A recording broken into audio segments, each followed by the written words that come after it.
Hi, my name is Ricardo Colmenero, and I'm gonna talk about the experience I've had with the Leica M8. I got this camera.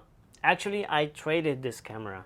I gave the guy 750 bucks and a 50 millimeter Elmar 2.8 collapsible, which actually that lens cost me around like 135 bucks because it was missing, the little knob on the focus tab on that lens. It was missing. I mean, it was really cheap, right? So I paid around 900 bucks for this camera. I paid for this lens around 65 bucks. I got this knob for $2 on AliExpress. I got the the metal vented hood for $3, and the IR filter, which cost me like 20 bucks. So it's $1,000 for a Leica experience, which I really wanted. I mean, I already own a Leica M3, so I was like, all right, let's give a try on the digital ones. Of course, I got it for the purpose of, in case in the future I want to buy another Leica, I'm ready to put down 5 grand. And it all started with this style of cameras, of course. This camera, Fuji Film X Pro 1. It all started here. This camera got me to a Leica CL, the old Minolta, Leica, whatever, the same camera. It all started in this camera, which led me to the Leica CL, which led me to an M2, which led me to... I really love this camera. I think it's one of the greatest cameras that Leica offered, at the time. Of course, there's a little bit of a problem with this one especially. Actually, I just put it, this gaffer tape so it can stay like this and it doesn't wobble. This camera has a vertical line on the sensor on the far left, which I'm gonna show you right now. But that line appears only when I use, when there is lack of light in a certain scene. If I shoot ISO 160, I have no problem whatsoever. But if I bump it up to 320, 640, sometimes it will show up. Sometimes, including if it's on outside and I'm using, like ISO 640. It's not a big of a problem. I already contacted Leica, but during this time they're not receiving cameras. Well, they were not receiving cameras. I think they are now for repair and that stuff. So I think I'll repair it when, I don't know, in 2-3 years. I'm just gonna use it until, no response whatsoever. So I just wanted the experience on it.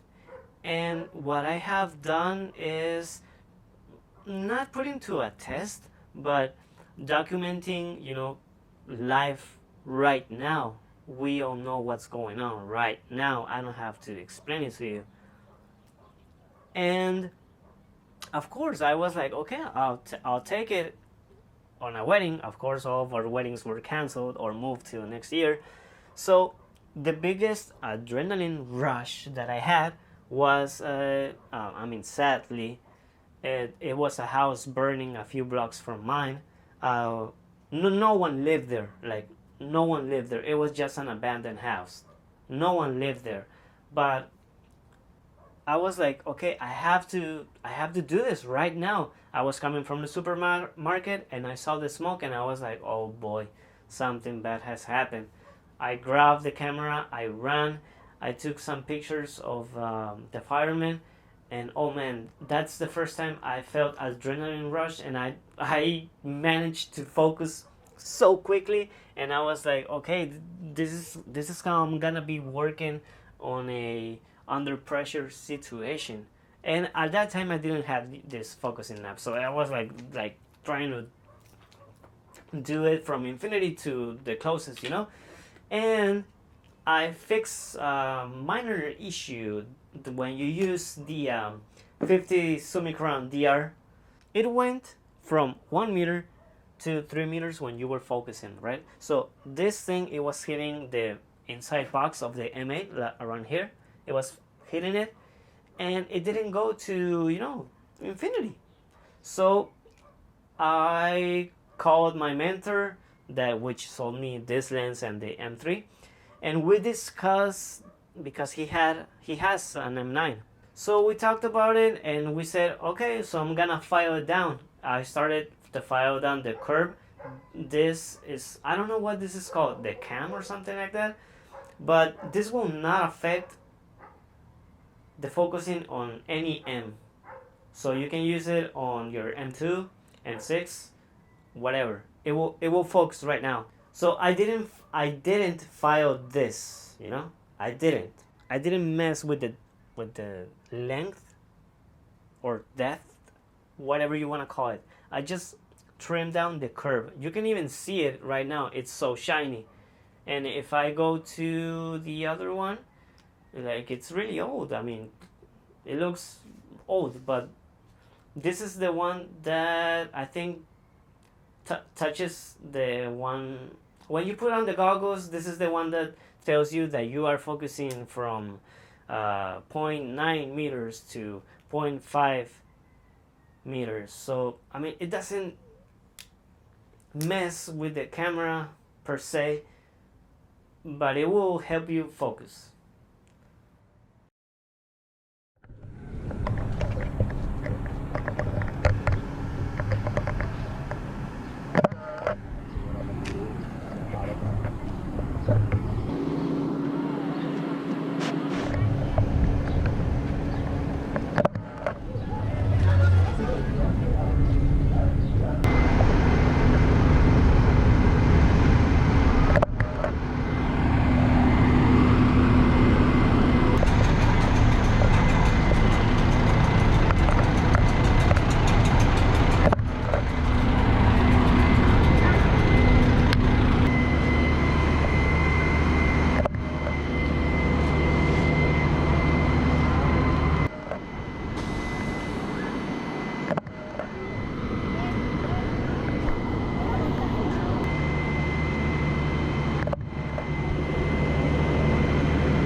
Well, thank you for viewing this video. I really hope if you have any questions that I can answer them. And if I have questions for you, please answer me. I mean, we are all in this community together. So thank you, and hope you like this video.